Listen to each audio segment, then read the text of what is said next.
مسجد اقصیٰ کے فضائل، قرآن مجید میں اس کا ذکر، حدیث شریف میں اس کا ذکر، نبی علیہ الصلاۃ والسلام وہاں پر تشریف لائے۔ ایک ایسی عبادت جو زمین میں مسجد اقصیٰ میں ادا ہوئی، اس مبارک جگہ پر ادا ہوئی، وہ ایسی عبادت تھی نہ اس سے پہلے کبھی کوئی ادا کر سکتا، نہ اس کے بعد کوئی ادا کر سکے گا، نہ پہلے کبھی ہوئی نہ اس کے بعد کبھی ہوگی۔ تو کون سی عبادت ہے کہ حضور صلی اللہ علیہ وآلہ وسلم نے تمام انبیاء کرام کو یہاں پہ امامت کروائی۔ یہ وہ واحد عبادت ہے جو ایک ہی دفعہ ہوئی، دوبارہ نہیں ہونی، اور اس مبارک جگہ پر ہوئی، کسی اور کو یہ مقام نہیں ملا۔ قرآن مجید میں اس کا ذکر، حدیث میں اس کا ذکر، اللہ تعالیٰ نے مختلف آیات میں ذکر کیا۔ نبی علیہ الصلوۃ والسلام سے پوچھا گیا، یا رسول اللہ صلی اللہ علیہ وآلہ وسلم، اس زمین کے اوپر سب سے پہلے مسجد کون سی بنی، عبادت کا گھر کون سا بنا؟ تو مکہ مکرمہ کا بتایا، مسجد حرام۔ پھر انہوں نے پوچھا اس کے بعد ثم ای، پھر کون سا؟ فرمایا مسجد اقصیٰ۔ دونوں مساجد، بیت اللہ شریف بھی اور بیت المقدس بھی، دونوں کے دونوں حضرت آدم علیہ السلام نے بنائے، اور ان دونوں کی تعمیر میں 40 سال کا فرق ہے۔ بیت اللہ شریف جب بنا اس کے 40 سال کے بعد حضرت آدم علیہ السلام نے بیت المقدس بنایا، تو دونوں کے دونوں حضرت آدم علیہ السلام کے بنے ہوئے ہیں۔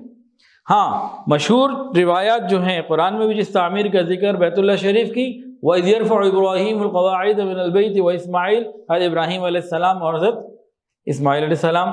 اور بیت المقدس کی جو موجودہ تعمیر کا اکثر حصہ حضرت سلیمان علیہ السلام نے بنایا، اور ان کے والد، ادھر بھی 2 باپ بیٹے، ادھر بھی 2 باپ بیٹے، تو یہ بھی تعمیر نو اور وہ بھی تعمیر نو۔ جب اسرائیل بنا تو ان لوگوں نے یہ کہا کہ ہمارا یہاں تاریخی حق ہے، قدرتی حق ہے، یہ ان کا کلیم ہے۔ بعض مسلمان بھی کہہ دیتے ہیں ہاں جی یہ ان کی جگہ ہے، پہلے یہاں رہتے تھے تو ان کو رہنا چاہیے۔ یہ کون سے مسلمان ہیں جو علماء سے دور ہیں، جو صحیح سوچ سے دور ہیں، مغربی پروپیگنڈا انٹرنیٹ پہ دیکھ کے یا انہی کی تعلیم یافتہ ہیں اور اس قسم کی بات کر دیتے ہیں۔ تو جناب عالی ایک بہت اہم ترین بات کو سمجھیں، بات ذرا اہم ہے اور باریک ہے، نقطہ لطیف ہے، دماغ حاضر ہوگا تو پھر سمجھ میں بھی آئے گا اور مزہ بھی آئے گا، اور دماغ اگر حاضر نہیں ہے تو نہ سمجھ میں آئے گا تو لذت تو دور کی بات۔ حضرت ابراہیم علیہ السلام وہ مبارک ہستی ہیں جو یہودیوں کے نزدیک، عیسائیوں کے نزدیک اور مسلمانوں کے نزدیک، تینوں کے ہاں باعزت ہیں، باوقار ہیں۔ حضرت ابراہیم علیہ السلام کے 2 بیٹے تھے، نام بتائیں جی کوئی؟ حضرت اسماعیل علیہ السلام اور حضرت اسحاق علیہ السلام۔ توجہ رکھیے گا، حضرت اسحاق علیہ السلام کے بیٹے تھے یعقوب، ان کا نام تھا، لقب تھا اسرائیل، اللہ کا بندہ۔ ابراہیم علیہ السلام کی 2 اولادیں، دونوں کی نسلیں جاری ہوئیں۔ اللہ رب العزت نے ابراہیم علیہ السلام کی دونوں نسلوں کو الگ الگ چلایا، ایک اسماعیل علیہ السلام سے، ایک اسحاق علیہ السلام سے۔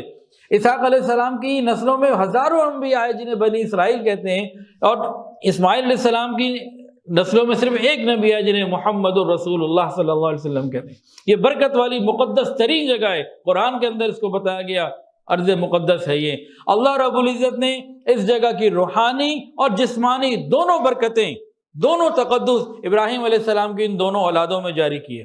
ایک کو بیت اللہ کا متولی بنایا، ایک کو بیت المقدس کا متولی بنایا۔ ہزاروں سال گزرتے چلے گئے، پھر وہ دوبارہ ایک سینٹر پوائنٹ آیا۔ وہ کون سا تھا؟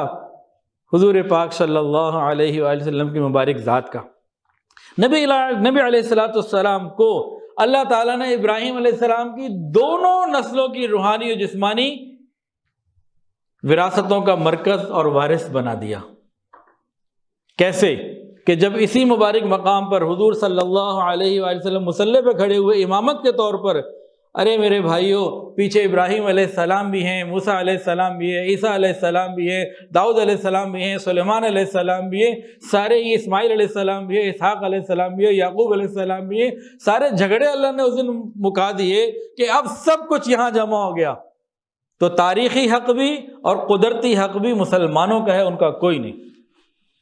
یہ بات اگر ہمیں صحیح طریقے سے سمجھ آتی ہو تو ہم یہ وسوسہ ان کا کبھی قبول نہ کریں۔ دوسرا وہ کیا ڈالتے ہیں کہ ہمارا تاریخی قدرتی حق ہے، ہم نے یہاں حکومت کی ہے۔ اس پہ غور کر لیتے۔ میں آپ کو تفصیل تھوڑی سی بتا کے آپ سے پوچھتا ہوں، جواب؟ بعض مسلمان کہتے تھے ہاں یار یہ ٹھیک تو کہتے کہ پہلے انہوں نے حکومت کی ہے۔ جناب انہوں نے 1900 سال پہلے تقریباً 99 سال کے لیے حکومت کی ہے، تقریباً 1900 سال پہلے 99 سال کی ٹوٹل حکومت کی تھی، اس کے بعد ان کو یہاں حکومت نہیں ملی 1900 سال میں۔ اگر ان کا یہ دعویٰ ٹھیک ہے تو ہسپانیہ میں مسلمانوں نے 800 سال حکومت کی ہے، مسلمانوں کو دو۔ ہندوستان میں مسلمانوں نے 1000 سال سے حکومت کی ہے، حوالے کرو۔ امریکہ کے اندر ریڈ انڈین نے 350 سال حکومت کی، امریکہ پھر ان کو دو۔ اسی طرح آسٹریلیا کے اندر بھی ایک وہ قوم تھی، نام ابھی یاد نہیں آ رہا، اس نے وہاں سینکڑوں سال حکومت کی، آسٹریلیا، ان کے حوالے کرو۔ پھر برٹش امپائر آ جائے گا جی ہم نے بھی یہ کام کیے، یہ تو پوری دنیا کا جغرافیہ بدل جائے گا۔ تو 1900 سال پہلے 99 سال کی حکومت کر کے آپ دعویٰ کرتے ہو تو باقی لوگوں کے دعوے بھی تو پھر آئیں گے۔ اب آپ سے پوچھتا ہوں کہ یہ ان کا دعویٰ ٹھیک ہے غلط؟ ان کا قدرتی اعتبار سے بھی تاریخی اعتبار سے بھی سب جھوٹ ہے اور غنڈہ گردی ہے فقط، اور کچھ بھی نہیں ہے۔ مسجد اقصیٰ کے فضائل میں ایک بڑی برکت والی چیز ہے کہ جو یہاں سے احرام باندھ کر عمرے کا احرام باندھے یا حج کا احرام باندھے اگلے پچھلے گناہ معاف۔ تو ایک بہت مدت تک اس فضیلت کو حاصل کرنے کے لیے مسلمان یہاں جاتے رہے، اور جو افریقہ اور وہاں سے پیچھے سے آنے والے لوگ تھے نا، وہ حج عمرے کا احرام باندھتے ہی مسجد اقصیٰ سے تھے، ان کو یہ راستے میں پڑتی تھی، تھوڑا سا دائیں بائیں کر کے ادھر آ کے آ جاتے تھے۔ باقی جو ادھر کے لوگ تھے ان کو وہ دور پڑتی تھی، وہ پہلے حج کر لیا کرتے تھے، بعد میں چلے جایا کرتے تھے۔ مثلاً یہ کہ جس کے پاس گنجائش ہوتی، حوصلہ ہمت، سفر کا خرچ ہوتا، وہ کوشش کر کے مسجد اقصیٰ زندگی میں ایک دفعہ تو یہ فضیلت حاصل کرنے چلا ہی جاتا تھا۔ اتنی بڑی فضیلت ہے اس کی۔ حضرت سلیمان علیہ السلام نے جو دعائیں مانگی تھی یہاں پہ، اس میں ایک دعا یہ تھی، یا اللہ جو یہاں عبادت کرے تو اس کے گناہ معاف فرما دیجیے، اور یہ قبلہ اول بھی رہا۔